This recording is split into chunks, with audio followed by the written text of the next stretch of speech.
Hello students, कैसे हैं आप सभी लोग? बढ़िया एकदम। Very very good afternoon, good morning and good night जब भी आप मेरा वीडियो देख रहे हैं। एंड बहुत ही ज़्यादा रिस्पांस आ रहा है। वैसे अभी ग्रोथ हुई है थोड़ी बहुत चैनल की। सो प्लीज़ आप सभी चैनल को लाइक करिए, सब्सक्राइब करिए और हिट बटन प्रेस कर दीजिए ताकि कोई भी नोटिफिकेशंस आप तक सबसे पहले आ पाएँ। ओके, सो मैं शुरू करता हूँ। आज हमने पिछली क्लास में अपना प्री फर्टिलाइजेशन इवेंट शुरू करा था, है ना। प्री फर्टिलाइजेशन हमने ऑलमोस्ट कर लिया था, बस हमारा गैमीट ट्रांसफ़र बचा था, राइट। मैंने आपको लास्ट टाइम कहाँ पे छोड़ा था? लास्ट टाइम मैंने आपको डायग्राम्स पे छोड़ा था। मैं आपको बता रहा था कि फीमेल फ्लावर में अर्चियोगोनियोफोर होता है और जो मेल थैलामस है वहाँ पे एंथेरिडियोफोर होता है।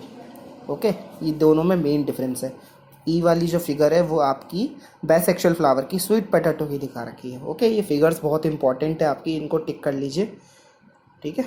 और ये फर्दर मैंने ये बताया था और एक इम्पॉर्टेंट फॉर्मूला बताया था जो आप नोट कर लो तो बेटर है।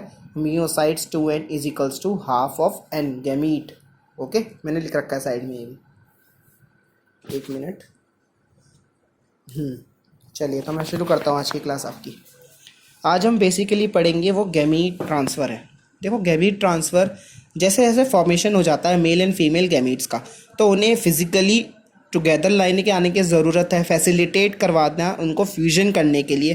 फ्यूजन को अल्टीमेटली हम फर्टिलाइजेशन बोल देते हैं। तो सिंपल लैंग्वेज में आप समझ लो कि देखो, मेल एंड फीमेल गैमीट तो बन गए, लेकिन उनको आपस में फैसिलिटेट एक दूसरे के पास भी तो लाना है, अदरवाइज ज़ायगोट कैसे बनेगा? तो उसी प्रोसेस के बारे में पढ़ने जा रहे हैं। आप सोचो ये सब होता कैसे होगा। जो मेजॉरिटी ऑफ ऑर्गेनिजम्स हैं, मेल गैमीट मोटाइल होते हैं, फीमेल गैमीट स्टेशनरी होते हैं। एक्सेप्शंस आर द फ्यू, कुछ फंगाई और एल्गाई में दोनों में गैमीट्स मोटाइल रह जाते हैं। There is a need for a medium through which, अब कुछ ऐसे भी जिनमें कोई मीडियम की ज़रूरत होती है, मेल गैमीट को मूव करा सके और फीमेल गैमीट को स्टेशनरी रख सकें। कुछ सिंपल प्लांट्स भी हैं जैसे एल्गाई हो गए, ब्रियोफाइट्स हो गए, टेरिडोफाइट्स हो गए। वाटर एक एज अ मीडियम एक्ट करता है ताकि गैमीट ट्रांसफ़र हो पाए। एक लार्ज नंबर में मेल गैमीट रिलीज हो जाते हैं इनसाइड द वाटर और फॉल गिरते रहते हैं फीमेल गैमीट्स के ऊपर ताकि कंपलसेट कर पाएँ जो लॉस हुआ है मेल गैमीट का उस ट्रांसपोर्ट के थ्रू, है ना। तो इसलिए ज़्यादा अमाउंट में हमारे मेल गैमीट्स ज़्यादा बनते हैं। Male gametes millions and millions में बनते हैं, चाहे आप किसी का भी केस ले लो। ओके, उसका भी एक लॉजिक है, हम आने वाली अपनी ह्यूमन रिप्रोडक्टिव फिजियोलॉजी में भी पढ़ेंगे। Okay, a large number of male gametes, however, fall on the female gamete. To compensate the loss of male gametes during transport, the number of male gamete produces several thousand times the number of female gamete produced. तो जैसे कि मैंने कहा आप सभी को कि जो मेल गैमेट्स हैं वो सबसे ज़्यादा नंबर में होते हैं, जबकि फीमेल गैमेट्स बहुत ही कम नंबर में होते हैं। इन सीड्स जैसे पोलन ग्रेन्स हो गए, वो कैरियर्स माने जाते हैं मेल गैमेट्स के। आप सभी को पता है pollination is a natural by the nature force मान लो, या फिर फैसिलिटेट करवाते हैं कुछ पॉलिनेटर्स जो कि एज अ पब्लिक या फिर नेचर सर्विस दे रहे हैं हमें। और भैया हमारे लिए भी बेनिफिशियल है वो, क्योंकि भैया पोलन हम भी यूज़ करते हैं। Pollen grain produce in anther therefore have to be transferred to the stigma before it can lead the fertilisation.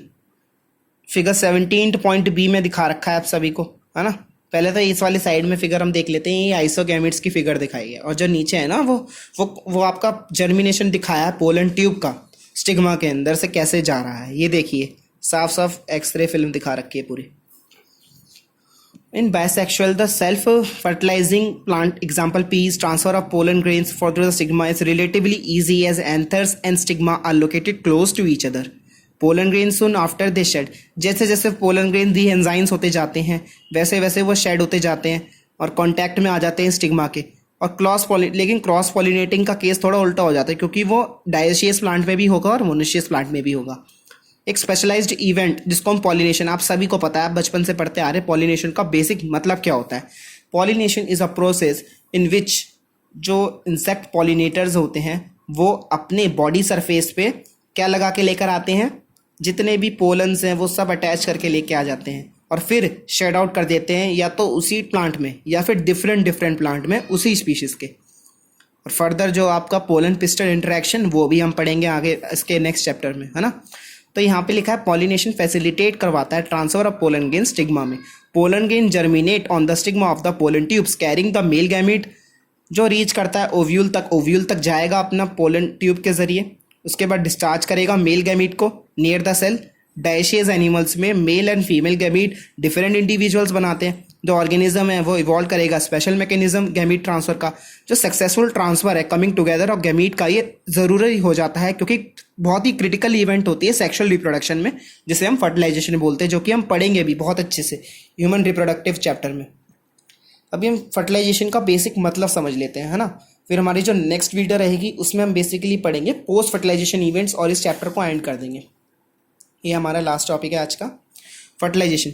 जो मोस्ट वाइटल इवेंट है सेक्सुअल रिप्रोडक्शन का, चाहे वो फ्यूजन ऑफ गैमीट से क्यों ना हो, तो उसे हम सिनगैमी बोलते हैं। बेसिकली फर्टिलाइजेशन का अगर डेफिनेशन पूछें आपसे तो आपको यही लिखना होगा, the most vital event of sexual reproduction is the fusion of gametes that is called the syngamy. Syngamy is the another name of fertilization, जिसके रिजल्ट में एक डिप्लॉइड ज़ाइगोट बनता है। डिप्लॉइड क्यों बोला? क्योंकि उसकी जो प्लॉइडी लेवल है वो 2n रहता है, तो ज़ाइगोट को आप 2n से याद रखना। एक क्वेश्चन आपके एनसीईआरटी में भी दिया हुआ है। इसी टर्म को हम फर्टिलाइजेशन बोलते हैं, जो कि इस प्रोसेस के लिए ऑफन है। फर्टिलाइजेशन आपका एसेक्सुअली भी हो सकता है कुछ कंडीशंस में, पर प्लांट्स भी दिखाते हैं, एनिमल्स भी दिखाते हैं, वो सब भी हम पढ़ेंगे। अभी तो फिलहाल हम बेसिक मतलब जान रहे हैं इनका मोस्ट ऑफन। इन टर्म जो सिनगैमी और फर्टिलाइजेशन है वो फ्रिक्वेंटली दोनों इंटरचेंजेबली यूज हो जाते हैं। दोनों ही वर्ड एक सिमिलर है, लेकिन बेसिक डिफरेंसेस में यही होता है। ओके, बेसिक डिफरेंस तो अच्छा हाँ, मैंने आपको बेसिक डिफरेंस नहीं बताया। इनमें जो बेसिक डिफरेंस है ना, सिनगैमी एंड फर्टिलाइजेशन। सिनगैमी आपका जो प्लॉइडी लेवल है वो कभी कभार हैप्लॉइड भी दिखा देता है, तो उसको हम सिनगैमी बोल देते हैं। अदरवाइज जो फर्टिलाइजेशन का प्रोडक्ट होगा वो हमेशा 2n होगा, वो ज़ाइगोट ही होगा। मोस्ट ऑफन ये बात आप नोट कर लीजिए। मैं हमेशा कहता हूँ पेन कॉपी पेपर लेके बैठा करें, नोट करें, अपनी बुक लेके बैठा करें, तभी इस लेक्चर का फ़ायदा होगा, अदरवाइज़ कोई फ़ायदा नहीं है इन सब का। मैं बातें जो बता रहा हूँ आपको। ओके, बी सिंसियर तरीके से पढ़ाई करें। नीट एग्ज़ाम पास है आप सभी का, और नेक्स्ट ईयर भी जिनको देना है वो बाय हार्ट पूरे के पूरी शिद्दत से मेहनत करें। ओके, ज़रूर सफल होंगे वो। आप सब मेरे फ्यूचर डॉक्टर्स हैं, अच्छे अच्छे फ्यूचर डॉक्टर्स हैं, आप सब लोग मेरे डॉक्टर्स हैं। ओके, बहुत से लोग कईयों बच्चों का होता है एम कि वो न्यूरोसाइकाट्रिस्ट बने और एम्ब्रियोलॉजिस्ट बने, और सबसे बेसिक फील्ड तो हमारी देखो सर्जरी होती है। जनरल सर्जरी में जाएंगे कुछ बच्चे, बड़े बड़े डॉक्टर्स बनेंगे, न्यूरोसर्जन्स बनेंगे, न्यूरोसाइंटिस्ट बनेंगे, तो बहुत ही अच्छा लगेगा, इंडिया को प्राइड होगा आप सब लोगों पे, है ना। तो इसलिए बेसिक आपका क्या है, आपको सबको नीट निकालना है, तभी आप लोग जा पाएंगे। ओके, तो ये सब में तो बातें चलती रहेंगी। अभी मैं टॉपिक पे आता हूँ। अब देखो यहाँ पे एक अच्छा फिनोमिनन आ जाता है।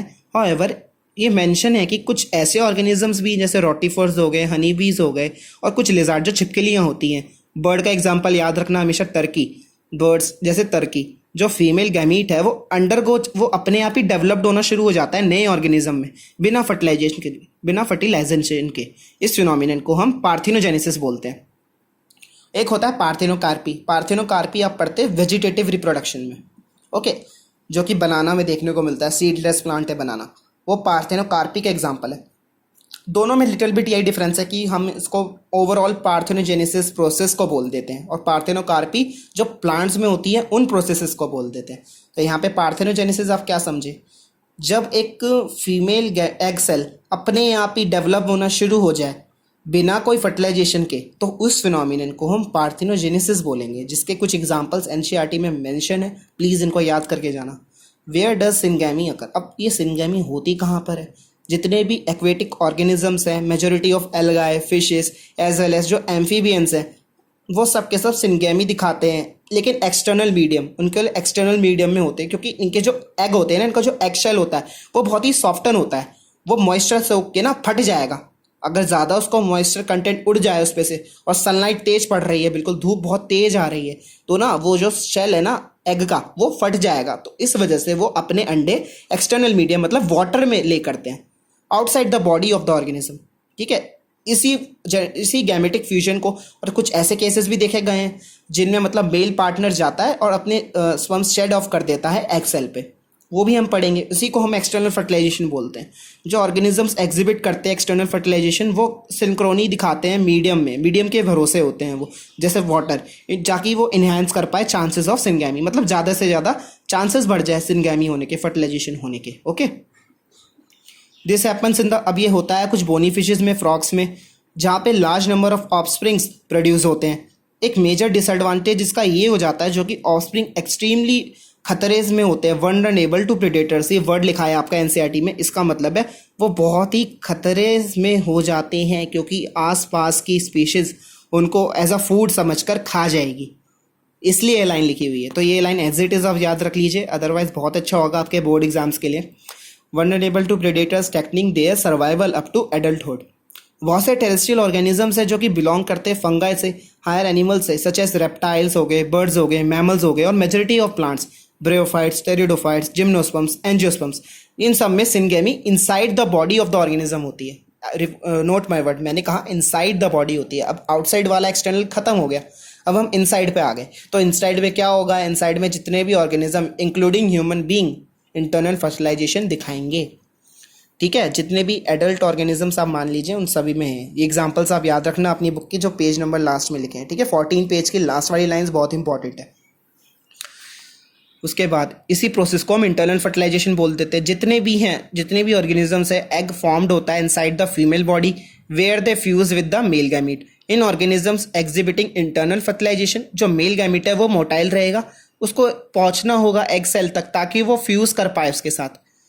द मेल गैमीट, इसमें बेसिकली आप ये याद रखना, जो मेल गैमीट है ना वो मोटाइल होता है और उसको कैसे ना कैसे अपनी एनर्जी का इस्तेमाल करके एग तक पहुंचना है। अब जैसे हम स्पर्म की बात कर ले तो स्पर्म क्या करता है, स्पर्म फ्रुक्टोज एंजाइम से अपनी फ्रुक्टोज शुगर बनाता है, जो कि फ्रुक्टोकाइनेज एंजाइम के द्वारा बनी हुई है, जो सर्टोलाइट सेल सिंथेसाइज करते हैं। आपको भी बातें नहीं समझ में आ रही होगी, मैं मानता हूँ। जब मैं ह्यूमन रिप्रोडक्शन पढ़ाऊंगा तो आपको क्लियर हो जाएंगे फंडे, दिमाग के कबाड़ खुल जाएंगे आपके सबके। अभी मैं कह रहा था, जो आपका स्पर्म यूज़ करते हैं फ्रुक्टोज शुगर को, किसके लिए, अपनी मूवमेंट दिखाने के लिए। वो जो से 30 सेंटीमीटर की लॉन्ग जर्नी करनी है ना पूरी ओवरीज तक, जो आप सभी को पता है कहाँ पे फर्टिलाइजेशन होता है, एम्फिला एस्थेमेटिक जंक्शन, आप सबको पता है अच्छे से, बिल्कुल आप अच्छे डॉक्टर्स हैं मेरे। फिर भी जिनको नहीं पता है वो याद रखें, ampulla isthmic junction, ampulla is a site for fertilisation, uterus is a favourable site of embryo development. ये सब बातें आप याद रखना, ठीक है, बिल्कुल नोट कर लो इन बातों को हो सके जितना। The number of sperms produce is very large. अब देखो, जो नंबर ऑफ स्पर्म्स प्रोड्यूस होते हैं वो बहुत ही ज़्यादा पैमाने पे होते हैं, बहुत ही ज़्यादा होंगे, और significant reduction of number of eggs produce, कुछ उससे कम हद तक एग्स भी प्रोड्यूस होते हैं। जो सीड प्लांट्स है ना, हाउएवर जो नॉन मोटाइल मेल गैमीट्स होंगे वो कैरी करेंगे फीमेल गैमीट को बाय फॉलन ट्यूब्स तक। जो नॉन मोटाइल है, जो चल नहीं पाएंगे मेल गैमीट्स प्लांट के केस में, वो फीमेल गैमीट को पकड़ लेंगे, उसके साथ साथ चलेंगे। बहुत से चीज़ें होती हैं जैसे पोलन ट्यूब्स में ऐसे देखने को मिलता है। अब जो हमारी नेक्स्ट वीडियो रहेगी वो रहेगी पोस्ट फर्टिलाइजेशन इवेंट्स पे। ठीक है, मैं थोड़ा सा ब्रीफ इंट्रो दे देता हूँ। थोड़ा सा इवेंट जो सेक्सुअल रिप्रोडक्शन में हम पढ़ेंगे, फॉर्मेशन ऑफ जायगोट पढ़ेंगे इसमें, एंड फॉर्मेशन ऑफ एम्ब्रियो कैसे बनता है। तो ये सब चीज़ें आ जाती है हमारी पोस्ट फर्टिलाइजेशन इवेंट्स में, है ना। फिर हार्डली ये बस एक वीडियो और लेगा, ये चैप्टर आपका फिनिश है। इसकी समरी जरूर पढ़ लेना, ओके, इसकी एक्सरसाइज भी कर लेना। अभी जिन्होंने वीडियोस नहीं देखी हैं वो एकदम कंटिन्यूएशन में देखते रहे, क्योंकि हर एक वीडियो ना एक दूसरे के इंटरलिंक्ड है। जितने भी बच्चे हैं जिनको वीडियोस पसंद आ रही है वो प्लीज़ सब्सक्राइब बटन को दबा दीजिए ताकि सबसे पहले नोटिफिकेशंस उन्हें आए, ठीक है। और जो बच्चे नई वीडियोस देख रहे हैं इस वीडियो में आए तो उनसे प्लीज़ वो मोस्ट वेलकम है हमारी वीडियोस को देखने के लिए। इससे प्रीवियस वीडियोस ज़रूर देख कर आएँ, तभी आपका ये टॉपिक क्लियर हो पाएगा। ओके, सो मिलते हैं नेक्स्ट वीडियो में। Bye bye, all the best.